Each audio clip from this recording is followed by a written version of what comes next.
Friends, welcome to Usha kitchen recipes. ఎలా ఉన్నారు? అందరూ బాగున్నారా? నేనైతే చాలా బాగున్నానండి. ఇవాళ వీడియో ఏంటో తెలుసుకునే ముందు మనం ఒక వంటింటి చిట్కా అయితే చెప్పుకోవాలి. అదే ఫుడ్ కలర్ రెగ్యులర్గా యూజ్ చేస్తాం. ఫుడ్ కలర్కి బదులుగా మనం బీట్రూట్ కూడా యూజ్ చేసుకోవచ్చు అండి. బీట్రూట్ చిన్న ముక్కలుగా కట్ చేసి పెట్టుకొని దాన్ని ఒక పొడిలాగా చేసుకొని కలర్ ఫుడ్ ఎప్పుడైతే యూజ్ చేయాల్సి వస్తుందో అప్పుడు బీట్రూట్కి కలర్ యూజ్ చేసుకోండి. హెల్త్కి హెల్త్, కలర్కి కలర్ చక్కగా వస్తుంది. సో ఫ్రెండ్స్, ఈ టిప్ అయితే మీరు తప్పకుండా పాటించండి. ఇప్పుడు ఇవాళ వీడియో వచ్చేసి ఎగ్ బాంబ్స్. అవునండి, బాంబ్సే. చాలా అంటే చాలా బాగుంటాయి. ఈ బాంబ్స్ ఎలా ప్రిపేర్ చేసుకోవాలో తెలుసుకుందామా? ఇంకెందుకు ఆలస్యం, ప్రిపరేషన్కి వెళ్ళిపోదాం. ఫ్రెండ్స్, ఈరోజు మనం ఎగ్ బాంబ్స్ ఎలా ప్రిపేర్ చేసుకోవాలో తెలుసుకోబోతున్నాం. ముందు అయితే ఇంగ్రీడియంట్స్ ఏంటో చూద్దామండి. ఇక్కడ చికెన్ తీసుకున్నానండి, 1 కప్పు. ఇట్లా బోన్స్ లేకుండా, బోన్లెస్ అనమాట, మెత్తగా చేసుకోవాలి, చిన్న చిన్న పీసెస్ లాగా. అలాగే 1 కప్పు ఆనియన్స్ కూడా ఇలా కట్ చేసి పెట్టుకున్నాను. అలాగే ఒక 2 టేబుల్ స్పూన్ కొబ్బరి పొడి తీసుకున్నానండి, ఇట్లా తురుము పెట్టుకున్నాను. అలాగే రుచికి సరిపడా సాల్ట్ అండి. అలాగే గసగసాల 1 టీ స్పూన్ గసగసాల. అలాగే బ్రెడ్ పొడి ఇట్లా చేసుకున్నానండి, నెయ్యిలో వేయించి పెట్టుకున్నాను. ఇట్లా బ్రెడ్ పొడి కావాలి.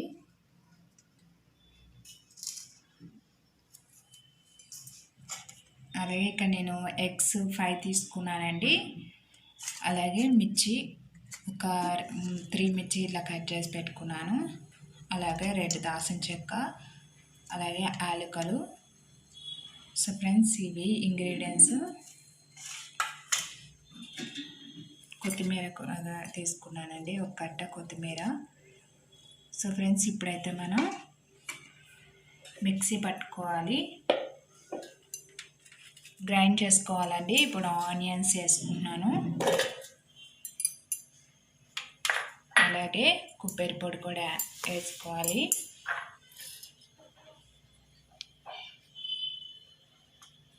కొద్దిగా మిర్చి, గసగసాల,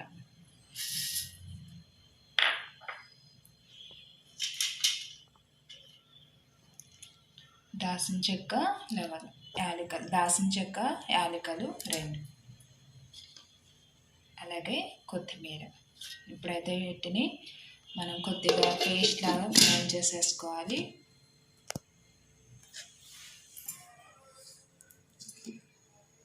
చూద్దాం, ఈ విధంగా మనం గ్రైండ్ చేసుకోవాలి. ఇలా పేస్ట్ చేసుకున్నాం. ఇప్పుడైతే ఇందులోనే మనం చికెన్ తీసుకున్నాం కదండి, ఇలా పీసెస్ చేసుకున్నాం కదా, దీన్ని కూడా మనం గ్రైండ్ చేసేసుకోవాలి.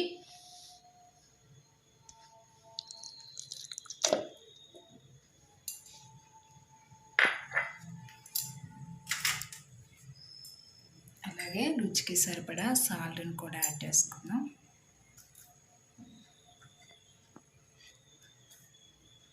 ఇప్పుడైతే గ్రైండ్ చేసేసుకుందాం, దీన్ని కూడా మెత్తగా గ్రైండ్ చేసుకోవాలి.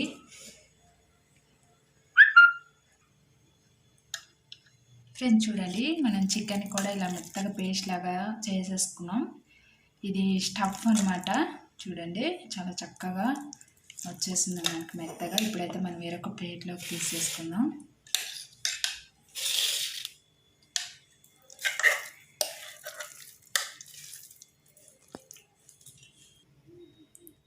ఫ్రెండ్స్, ఇప్పుడైతే మనం చికెన్తో అన్ని మసాలాలు పట్టేసుకొని ఇలా స్టఫ్ని ప్రిపేర్ చేసుకున్నాం. అలాగే ఎగ్స్ కూడా ఇందాక చూపించాను కదండి, ఇలా ఉడకబెట్టేసుకోవాలి. నేను ఇక్కడ 5 ఎగ్స్ తీసుకున్నాను.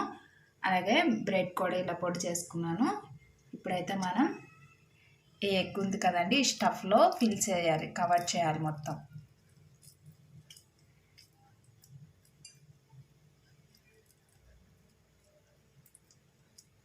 ఇలా మొత్తం ఎగ్ బయటికి కనిపించకుండా కవర్ చేసేసేయాలి.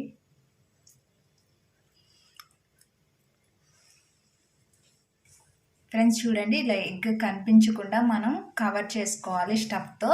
ఇప్పుడైతే నేను ఒకసారి బ్రెడ్లో కూడా ఇలా ఉంచేస్తాను. ఫ్రెండ్స్ చూడండి, ఎగ్ బామ్ అయితే రెడీ అయిపోయింది. ఇలానే మిగతా ఎగ్స్ కూడా ఇలా ప్రిపేర్ చేసుకోవాలి, స్టఫ్తో కవర్ చేసుకోవాలి. చూడండి, చాలా చక్కగా ప్రిపేర్ అయిపోయింది. ఇప్పుడు మిగతా అవి కూడా మనం ఇలానే ప్రిపేర్ చేసేసుకుందాం. మన ఎగ్ బాంబ్స్ అయితే రెడీ అయిపోయాయి చూడండి. నిజంగానే బాంబ్స్ అనుకోలేరండి, ఇవి కాదు, ఇవి తినడానికే చాలా బాగుంటాయి. మీరు కూడా ట్రై చేయండి తప్పకుండా. ఇప్పుడైతే మనం ప్రిపేర్ చేసుకున్నాం కదా, నేను ఇక్కడ 5 మాత్రమే తీసుకున్నాను, మీరు ఎక్కువ కూడా చేసుకోవచ్చు. ఇప్పుడైతే మనం డీప్ ఫ్రైకి సరిపడా ఆయిల్ తీసుకొని మనం డీప్ ఫ్రై చేసేసుకుందాం ఫ్రెండ్స్. ఇప్పుడైతే మనం డీప్ ఫ్రై చేసేసుకుందామండి. ఇప్పుడు నేను ఇక్కడ డీప్ ఫ్రైకి సరిపడా ఆయిల్ తీసుకున్నాను, కొద్దిగా హీట్ అవ్వనివ్వండి. హీట్ అయిన తర్వాత మనం డీప్ ఫ్రై చేసేసుకుందాం ఫ్రెండ్స్. ఇప్పుడైతే మనం డీప్ ఫ్రై చేసేసుకుందామండి.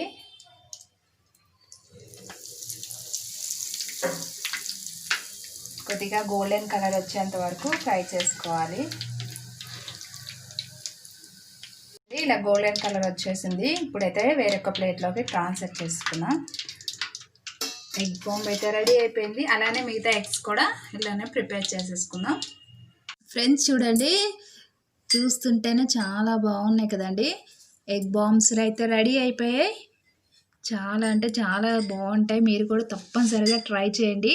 ఈ రెసిపీ మీకు ఎలా అనిపించిందో నాకైతే కామెంట్ చేయండి. మీ ఫ్రెండ్స్ అండ్ ఫ్యామిలీ మెంబర్తో షేర్ చేయండి. మన వీడియో ఫస్ట్ టైం చూస్తున్నట్టయితే సబ్స్క్రైబ్ చేయండి.